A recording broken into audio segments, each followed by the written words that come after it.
E se eu quiser parar? Eu posso parar?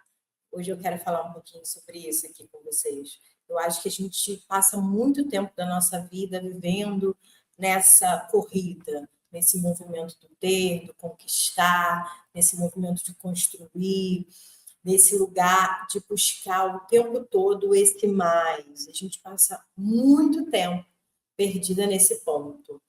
Mas em algum momento isso deixa de fazer sentido. Em algum momento a gente percebe que talvez esse não seja o lugar que faz a minha vida caminhar, ou que talvez eu não queira mais viver isso, que eu possa me permitir experienciar outras coisas, que talvez eu possa me permitir viver uma outra realidade. E aí a gente vem para esse ponto de maturidade, em que a gente se pergunta: eu posso parar? Eu realmente posso ficar onde eu estou? Eu posso me satisfazer com a minha própria vida? É um outro ponto também muito difícil. Eu tenho uma meta, eu tenho um objetivo, eu quero chegar naquele lugar e depois eu quero mais, principalmente profissionalmente. Alguns vídeos atrás eu falei sobre o quanto a gente viu a geração da mãe, a geração da nossa mãe já começou a transicionar para esse lugar que a gente está hoje, mas a geração das nossas vós, quem conviveu com bisavó, esse lugar de viver exclusivamente em prol da família, tudo pela família, essa mulher que não estuda, essa mulher que não tem essa estrutura independente, né? Ela não tem um CPF, ela é esposa de alguém, e o quanto a gente foi criada para não viver isso, o quanto a gente foi criado para olhar e perceber os problemas nessa dinâmica e construir a nossa própria independência. Então, fomos criadas nesse lugar de seu marido é o seu trabalho. E a gente reproduz isso com muita força. Então, dentro da nossa realidade, a gente está sempre buscando essas metas profissionais. O que eu quero ser, qual é a carreira que eu quero construir, e o quanto, cada vez mais, as mulheres têm tido filhos mais tarde por conta disso, por conta desse movimento de primeiro a minha carreira. Primeiro eu preciso me consolidar profissionalmente, financeiramente, garantir que eu não dependo de ninguém, para depois eu ter um filho. E muitas de nós faz esse cálculo antes de ter um filho, mesmo quando se tem um parceiro que é considerado um parceiro ok. Já tem essa construção de que se der ruim, eu preciso me manter sozinha e manter essa criança. Se der ruim, eu tenho que ter um marido que me segure, que me sustente, que é essa carreira. Então a gente chega num.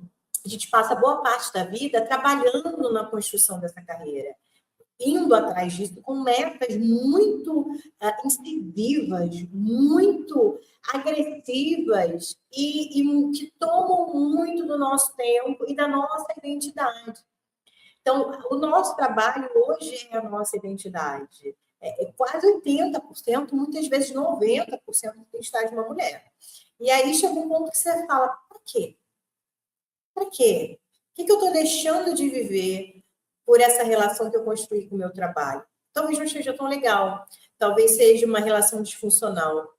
Talvez chegue um momento em que eu realmente queira parar, em que eu queira ficar onde eu estou, em que eu não queira mais subir essa montanha que nunca vai ter fim. Porque sempre tem novas possibilidades, sempre se tem mais para crescer, e biologicamente a gente chega na curva, né? Dos 40 para os 50, a gente começa a decair em tudo, inclusive nesse nível de produtividade. Vem a perimenopausa, eu atendo muitas mulheres nesse ponto, que traz as limitações físicas, você não dorme bem, a sua memória falha, a pele cai, a gente vai envelhecendo e vai percebendo que as coisas estão decaindo. E não se sustenta mais esse pico de produtividade. Essa montanha que a gente sempre só está subindo, nunca admira a vista e nunca começa a descer para voltar a se relacionar com as outras pessoas. É sempre essa montanha solitária, que é uma eterna subida, que nunca se tem um fim e nunca se conclui essa montanha. E a gente começa a questionar, eu acho que o amadurecimento de quem nós somos, do que vai constituir a nossa identidade, isso muda também no decorrer da vida. A nossa identidade, quando somos adolescentes, é uma, início de vida adulta é outra, no meio da vida adulta é outra, e quando a gente começa a caminhar para um outro momento da nossa vida, também vai mudar, e esses questionamentos vão vir. Então, será que eu posso parar? Será que eu posso efetivamente falar, olha, eu acho que eu cheguei no topo da minha montanha. Eu acho que essa é a melhor vista que eu posso ter? Não. Eu poderia, sim, ter outras vistas melhores se eu seguisse. Mas eu não quero mais. Eu estou cansada de subir. Eu quero parar aqui, admirar tudo que eu consegui construir até agora, para me relacionar, para voltar para a civilização, para sair desse lugar isolado, desse lugar em que só existe eu e os meus próprios objetivos, para construir relações com as outras pessoas que estão lá embaixo me esperando para isso.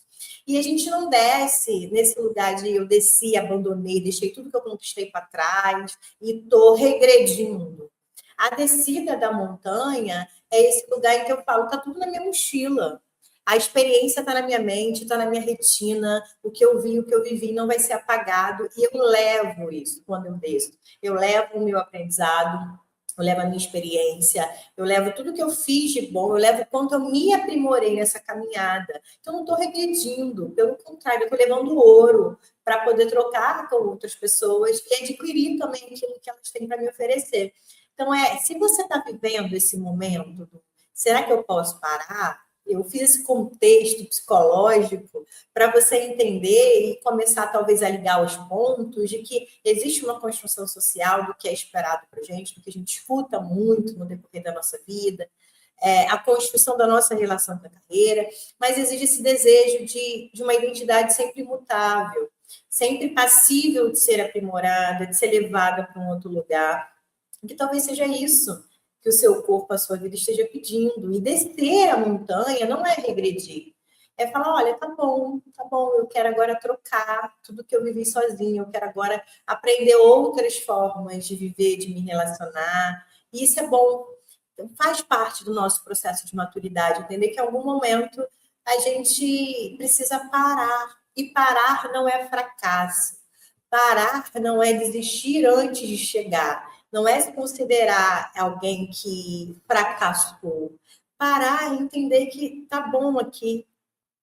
Eu posso parar de subir, porque subir cansa, gente. Subir exige. Qualquer subida exige muito mais do que você admirar a vista ou descer, né? É o que todo mundo fala. Para descer, todo santo ajuda. Não tem essa frase, esse dito popular? E exatamente isso. Então, essa subida, essa busca por esse mais, que nunca acaba, nos suga.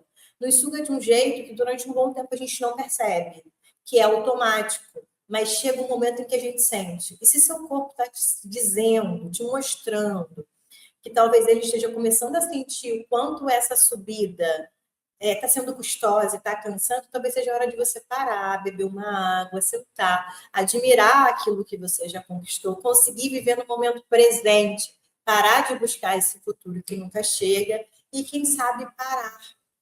Então, será que eu posso parar? Pode. Claro que pode. Parar não é fracasso. Parar é admirar tudo aquilo que você já construiu. Então, se você está querendo parar, escreve aqui, conversa aqui comigo, diz como é que está para você esse processo.